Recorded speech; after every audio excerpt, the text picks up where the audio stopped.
ബഹുമാനപ്പെട്ട സ്വാഗത പ്രാസംഗികൻ ശ്രീമദ് അസം സ്വാനന്ദ സ്വാമികൾ, അധ്യക്ഷൻ PA മുഹമ്മദ് റിയാസ്, ബഹുമാനപ്പെട്ട പൊതുമരാമത്ത് വകുപ്പ് മന്ത്രി, ഉദ്ഘാടകൻ ശ്രീ കെ സുധാകരൻ MP, മുഖ്യ പ്രഭാഷണം നടത്തിയ Shri A Rahim MP, Rahul Mamkootathil MLA, എനിക്ക് ശേഷം പ്രസംഗിക്കുന്ന ശ്രീ അഡ്വക്കേറ്റ് M ലിജു, ആശംസ പ്രസംഗങ്ങൾ നടത്തുന്ന Sathyan Panthala, advocate R Jayan, Shri VK Muhammad, Shri KR Sasidharan, advocate Rakesh, PG Babu, advocate Sreenarayana Das, കൃതജ്ഞത പറയുന്ന ശ്രീമദ് അംബികാനന്ദ സ്വാമികൾ, വേദിയിലും സദസ്സിലുമുള്ള വിശിഷ്ട വ്യക്തികൾ, കേരളത്തിൻ്റെ യൂത്ത്,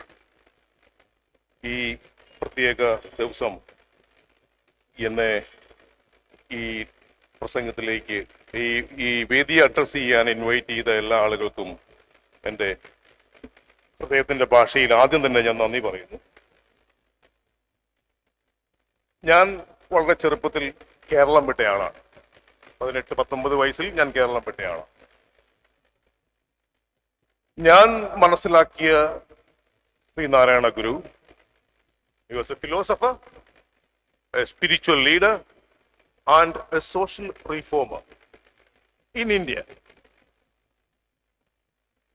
നമ്മൾ ജീവിച്ചിരുന്ന സൊസൈറ്റിയിൽ അമ്പലത്തിന്റെ വഴികളിലൂടെ നടക്കാൻ പോലും അനുവാദമില്ലാഞ്ഞ കാലഘട്ടത്തിൽ പ്രതിഷ്ഠ നടത്തിയ റവല്യൂഷണറിയാണ് സ്പിരിച്വൽ ലീഡറായ ശ്രീനാരായണൻ. ശ്രീനാരായണ ഗുരു ഒരു ഇന്റർനാഷണൽ കോണ്ടെക്സ്റ്റിൽ ഞാൻ എന്റേതായ രീതിയിൽ അവതരിപ്പിച്ചാൽ, ശ്രീനാരായണ ഗുരു എതിർത്തിരുന്നതും ടയർലെസ്ലി ഫൈറ്റ് ചെയ്യുന്നതും ഈ രാജ്യത്തെ, പ്രത്യേകിച്ച് കേരളത്തിലെ അനാചാരങ്ങൾക്കെതിരെ കുരിശ് യുദ്ധം നടത്തുകയായി. ഞാൻ പല വേദികളിൽ ശ്രീനാരായണ ഗുരുവിനെ പറ്റി സംസാരിച്ചിട്ടുണ്ട്. എന്റെ prime contention, Sreenarayana Guru is an international figure when it comes to equality, when it comes to uplifting the people. Let me quote Nelson Mandela. I quote, "During my lifetime, I have dedicated myself to the struggle of African people. I fought against white domination." Nelson Mandela white ഡൊമിനേഷനെതിരെ, അനീതിക്കെതിരെ, വിവേചനത്തിനെതിരെ fight ചെയ്തപ്പോൾ, അതിനു മുമ്പേ Sreenarayana Guru fought against another evil in our land. French റവല്യൂഷനിലെ revolutionary leader ആയിരുന്ന മാക്സിമിലിയന്റെ ഒരു സെന്റൻസ് കോട്ട് ചെയ്യാം. "I have lived long enough. I saw French people raise up from degradation and servitude to the highest glory and freedom." ഇത് തന്നെയല്ലേ ശ്രീനാരായണ ഗുരു ചെയ്തത്? പിന്നീട് നിങ്ങൾ എല്ലാവരും കേട്ടിട്ടുണ്ടാവും Martin Luther King. Let me quote Martin Luther King. Martin Luther കിങ്ങിന്റെ വളരെ ചരിത്ര പ്രശസ്തമായ speech, "I have a dream that one day on the red hills of Georgia, the sons of former slaves and sons of former slave owners will sit down together at the table of brotherhood. I have a dream that one day even the state of Mississippi, a state well sweltering with the heat of injustice, sweltering with the heat of oppression, will be transformed into an oasis of freedom and justice." ഇത് തന്നെയല്ലേ ശ്രീനാരായണ ഗുരു ചെയ്തത്? വഴിയിലൂടെ, അമ്പലങ്ങളുള്ള വഴിയിലൂടെ ഇറങ്ങി നടക്കാൻ മേലാഞ്ഞ സ്ഥലത്ത് പോയി പ്രതിഷ്ഠകൾ നടത്തിയ ശ്രീനാരായണ ഗുരു ചെയ്തതും ഇത് തന്നെ. Sreenarayana Guru is an international figure. ബ്രിട്ടനിൽ മഠത്തിന്റെ ചടങ്ങുകൾ ഉദ്ഘാടനം ചെയ്തുകൊണ്ട് ഞാൻ അന്ന് സംസാരിച്ചതും ഇത് തന്നെയാണ്. We cannot limit Sri Narayana Guru here. We cannot limit Sri Narayana Guru in India. Cambridge യൂണിവേഴ്സിറ്റിയിൽ 17-ാം തീയതി ഔദ്യോഗികമായി ശ്രീനാരായണ ഗുരുവിന്റെ ടെക്സ്റ്റുകൾ ലൈബ്രറിക്ക് കൊടുക്കുകയാണ്. ശ്രീ ബൈജു ആണ് അതിന്റെ ടീം ക്യാപ്റ്റൻ. പിന്നീട് ഈ യഥാർത്ഥ വിഷയത്തിലേക്ക്, ഇന്നത്തെ ടോപ്പിക്കിലേക്ക് ഇറങ്ങുമ്പോൾ എനിക്ക് പറയാനുള്ളത് വിദ്യാർത്ഥി യുവജന സമ്മേളനം. ഗാന്ധി ഗുരുവിനെ കാണുമ്പോ ഗാന്ധിയുടെ കോൺവെർസേഷനിൽ ഗാന്ധി ചോദിക്കുകയാണ്, Gandhi, does Swamiji have any suggestions to improve the conditions of marginalized class besides untouchability campaign? അതായത് ഗാന്ധിക്ക് മറ്റെന്തെങ്കിലും സജഷൻസ് ഉണ്ടോ? അതായത് കണ്ടീഷൻസ് ഇംപ്രൂവ് ചെയ്യാനുള്ള മറ്റെന്തെങ്കിലും, സൊസൈറ്റിയിൽ മാറ്റമുണ്ടാകാൻ മറ്റെന്തെങ്കിലും സജഷൻ ഉണ്ടോ? അതിൽ ഗുരുവിന്റെ response, I quote, they must acquire knowledge and education and wealth. അതുകൊണ്ടാണ് ഞാൻ ഈ കോട്ട് തന്നെ സെലക്ട് ചെയ്യാൻ കാരണം. ഇന്നത്തെ വിദ്യാഭ്യാസം, ഗുരു ആവശ്യപ്പെട്ടത്, ഗുരു നമ്മളോട് പറഞ്ഞത് വിദ്യ അഭ്യസിക്കുക, ഏൺ നോളജ്. എന്റെ മനസ്സിൽ എന്റെ വ്യൂ ആണ്, ഗുരു വിദ്യാഭ്യാസത്തെ പറ്റി, നമ്മുടെ വിദ്യാഭ്യാസ സിസ്റ്റത്തെ പറ്റി ഒരു സോഷ്യൽ ഓഡിറ്റിംഗ് എല്ലാ വർഷവും നടത്തണം എന്ന് ആഗ്രഹിച്ചുണ്ടാവും. എന്റെ റീഡിംഗ് ആണ്, കോട്ട് ചെയ്യല്ല.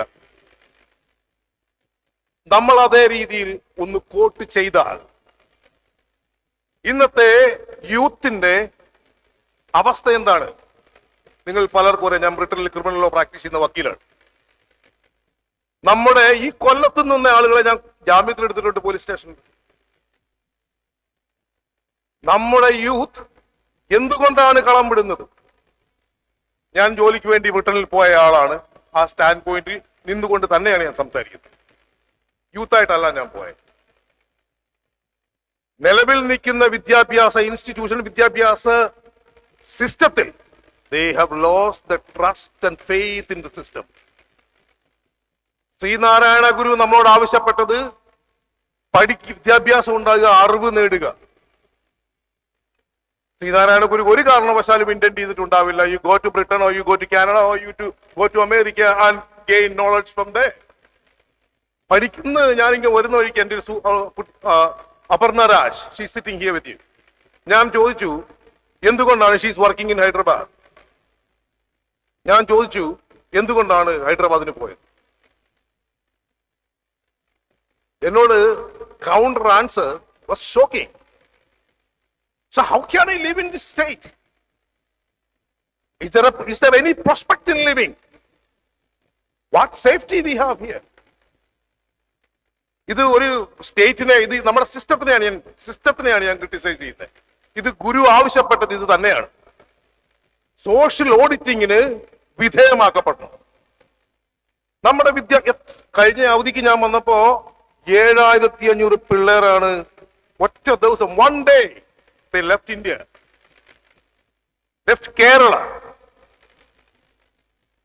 ഈ പ്രവാസത്തിന്റെ ബുദ്ധിമുട്ട് അവിടെ പോയി അനുഭവിച്ചാലേ അറിയാൻ പറ്റൂ.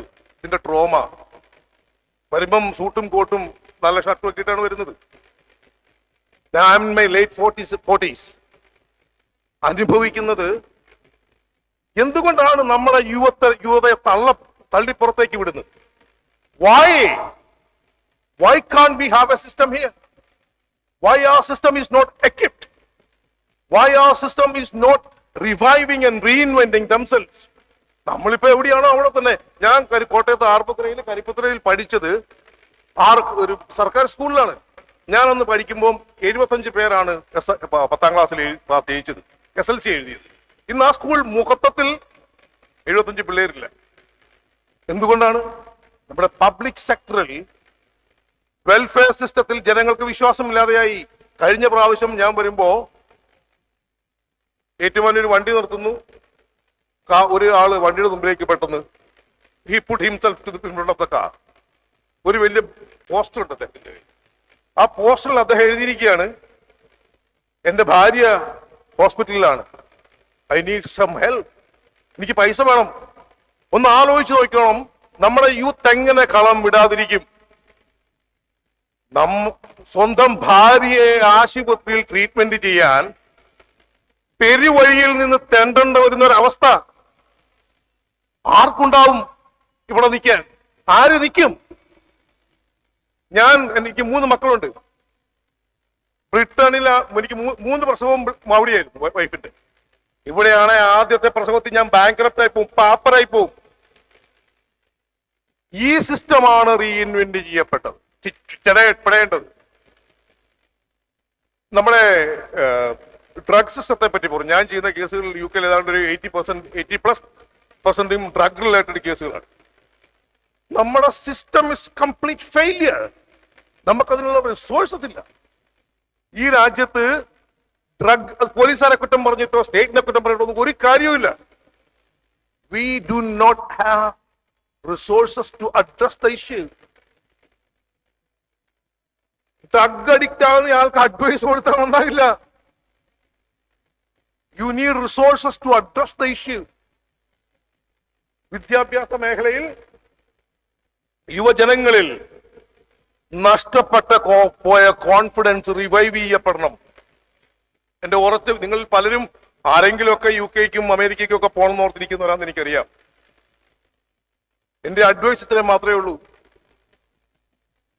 when you leave this country, make sure you have sufficient enough to stay in the country. ഇവിടെ ഇരിക്കുന്ന പലരുടെയും ബന്ധുക്കളെ എനിക്ക് നേരിട്ടറിയാം. അവരുടെ മക്കളോ സഹോദരങ്ങളോ UK-യിലുള്ളവരെ എനിക്ക് നേരിട്ടറിയാം. അവരൊക്കെ അനുഭവിക്കുന്ന ട്രോമ, 25-30 ലക്ഷം രൂപ ലോൺ എടുത്ത് അവിടെ ചെന്ന് പെട്ടുപോകുന്ന അവസ്ഥ. ഇതിനാരാണ് ഉത്തരവാദി? ഗുരു ആഗ്രഹിച്ചത് ഇതാവണം.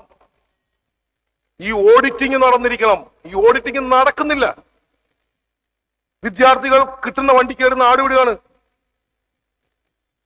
ഗുരു ഇതല്ല ആവശ്യപ്പെട്ടത്.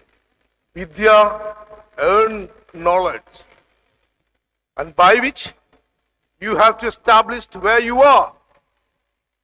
ഞാൻ പഠിക്കാൻ വേണ്ടി പോയ ആളല്ല. ഞാൻ ഡൽഹിയിലാണ് പോയത്, ജോലിക്ക് വേണ്ടിയാണ് പോയത്. പഠിക്കാനുള്ള അവസരമില്ലാഞ്ഞുകൊണ്ട് തന്നെ പോയതാണ്. ഞാൻ അവിടെ ചെന്നിട്ട് ബ്രിട്ടനിലെ സിസ്റ്റം നോക്കണം. ഞാൻ അവിടെ ചെന്നിട്ട് സ്റ്റേറ്റ് ഫണ്ടിങ്ങിലാണ് LLB, അത് കഴിഞ്ഞ് LLM, അത് കഴിഞ്ഞ് PhD കംപ്ലീറ്റ് ചെയ്തില്ല. സ്റ്റേറ്റിന്റെ എക്സ്പെൻസിലാണ് ഞാൻ സോളിസിറ്റർ ആയത്. ഇവിടെ എത്ര പേർക്ക് അത് ക്ലെയിം ചെയ്യാൻ പറ്റും? യെറ്റ് നമ്മുടെ നാട്ടിലുള്ള വെൽത്തി ആളുകൾ മുഴുവൻ അവിടെയാ പഠിക്കുന്നത്.